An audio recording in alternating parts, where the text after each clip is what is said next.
So my name's Daniel Carew. I'm an investment manager at Seraphim Capital. We're a venture fund here just down the road, actually, at Old Street. And we are purely focused on space. So we operate the general venture capital model of taking people's money and then giving out to startups who are hopefully going to make more money, and the trend continues. So my background's an engineer. And now, I give money to engineers, and hopefully that works really well. So I just want to speak tonight really quickly about why we're excited about space, a little bit about our fund, and then just give you kind of an overview about all the stuff that's happening in the space startup sector, and then specific startups which will help us get to Mars, and important things that they're doing which could help, and then what you can do. So I'm going to try and really make it real for you. So I'm going to spend less time on the stuff up front and more time on that part. So we think the space PC moment is now. Basically, the cost of everything from satellites is just going down, and it's coming down by a lot.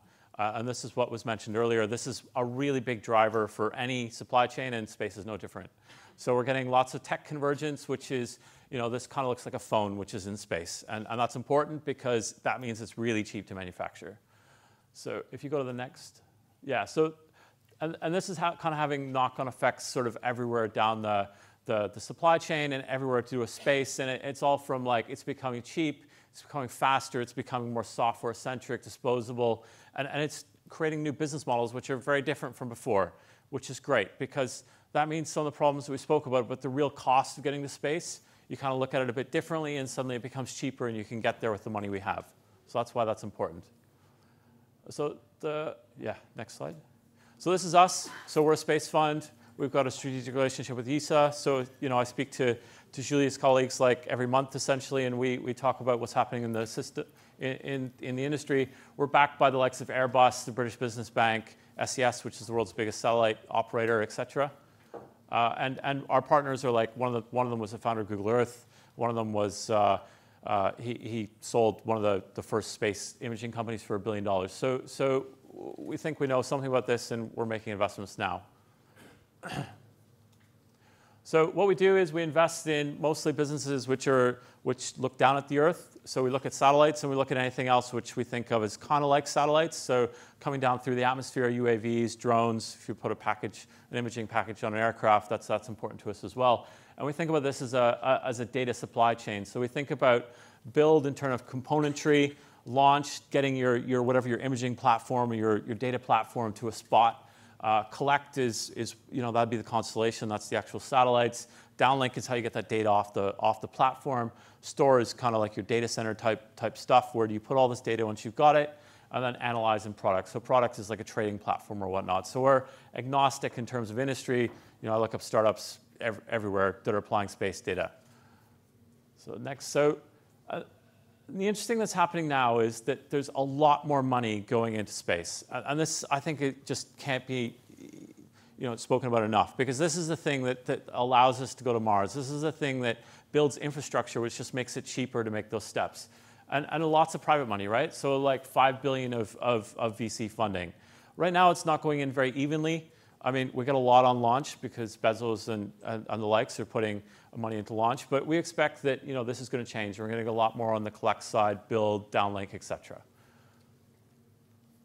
So this is our space tech map. We produce one of these every year, and Bartu here in the front is grimacing because it takes a lot of our effort. Bartu was basically the author of this map, and the point of putting this here is I just wanted to make you aware of the real depth of the startup community, which is tackling each one of these problems, okay? So according to our value chain, we've identified many, many, many startups who are all competing or doing something similar in that space. You can go and look at them. This is online. This is on our website, so you can go and look at that if you're more interested. So, all the rockets are all there. All the satellites, the new startups, lots of the stuff that Julie was talking about in terms of business applications kind of live down in this bit. But the thing I want to talk about tonight is beyond Earth, okay? And this is where we're not focused at the moment, but because we can't see the business models yet, but they're starting to come. So I'm going to talk about a little bit about that. So I've kind of tried to do the same thing, but what it would look like for Mars, okay? And I'm going to sort of sidestep the lunar gateway versus direct to Mars thing. So down here we've got the Earth. And I just want to talk about some of the ones that I've kind of pulled. And please don't ask me about all the detail about each one of these. I think they're interesting, but I don't say these are the best ones, right? So here, I think in orbit, building up orbital infrastructure is important. You know, the space tugs bit, there's now 5 or 6 companies which are establishing powered spacecraft which move stuff around orbit. And for me, that's like the start of space industry, because now we have something in space that's controllable. And I know we had geosatellites deliver TV for a long time, but now we have stuff that goes up there and then we repurpose it for another thing. So it goes up to deliver a satellite, and maybe it then moves a satellite to a different orbit, or it goes and like pulls a piece of space debris out of orbit. So we've got people who are focused on manufacturing now. There's a couple there who are beginning to think about pharmaceuticals in space, thinking about fiber optics in space. There's a couple of specialized space station providers. And then OrbitFab, which is doing refueling. So they launch basically water on rockets and hold it in space to refuel whatever you have. So on the moon, we've got a couple of interesting ones, which are basically the Google, the Lunar X Prize, which are still going, fortunately. And they've got some business models there. I mean, Mana is talking about manufacturing solar cells on the moon, and I think they've got a realistic plan. So, and then comms, there's a lot of things around 5G, which you wouldn't think is space, but is super efficient in terms of communication. Over here on, what are we going to do to get to Mars? So we've got a couple, 3 here, which I think are super important. Atomos, which has got like a thing that looks like an avatar, which is nuclear powered. And it just looks awesome, but it's going to take a long time to get there. ThrustMe is a French company which has the most efficient ion engine I've ever seen. And then Tesseract, one that came through our accelerator, which again has a really high thrust engine. So food, when we think about how we get to Mars or what we're doing on Mars, there's now a few startups which are working in this area, which have technology which I think is relevant. The 2 on the front, Entocycle and Atomics, basically use insects to recycle waste, food waste, what have you, and upcycle that to get it into protein, which could be used, which is the most efficient way that nature's done it. And then there's a few here in terms of technology. Events has got diamond transistors. Virago has radiation-hardened tech. There's a couple here which are med companies, which have some way of shielding or helping you improve from radiation. Finally, we've got super cheap and contained nuclear reactors. And finally, there's a lot of mental health, because this is going to be a big problem. We put people on Mars, either going there or whatnot. This is a big thing that needs to be tackled. So, I mean, what can you do, right? And here I've tried to build out kind of a matrix of, I'm sitting here in the audience, how do I get involved, right? So at the top, you want to build a satellite. This is someone in Western Australia. At the top there, Pocket Cube, 20,000. He's built one in his garage. For 200,000, you can get yourself this CubeSat here, which is all a completely open source design. And if you raise 200 million, you can be Spire, which is one of our portfolio companies, which has 200 CubeSats or 60 CubeSats in space. They track all the world's aircraft, shipping, and do with weather modeling. You want to talk about satellite tracking? So here's a guy who's developed a thing on top of a camera mount, which will track a satellite for $25. The one in the middle is someone who's used a software-defined radio to go and basically interpret the download from a Western weather satellite and get imagery. So you can go away tonight and start doing this. And then here we've got Leaf Space, which has raised some money, and they've now got a satellite ground antenna network, which is all around the world. So space data. I mean, this website here, stuffin.space.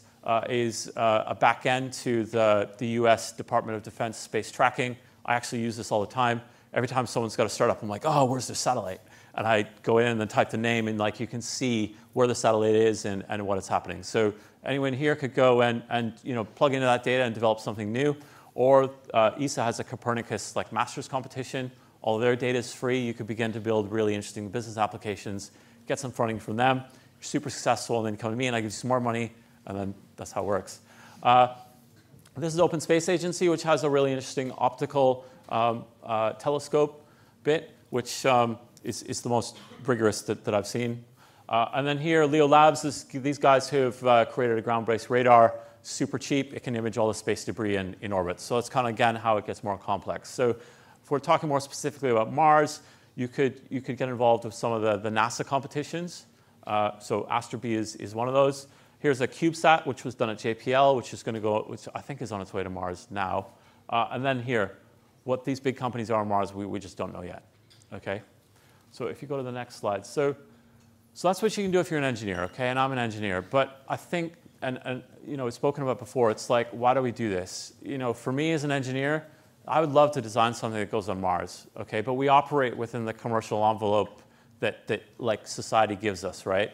And this is probably more important than anything else, is the media contribution.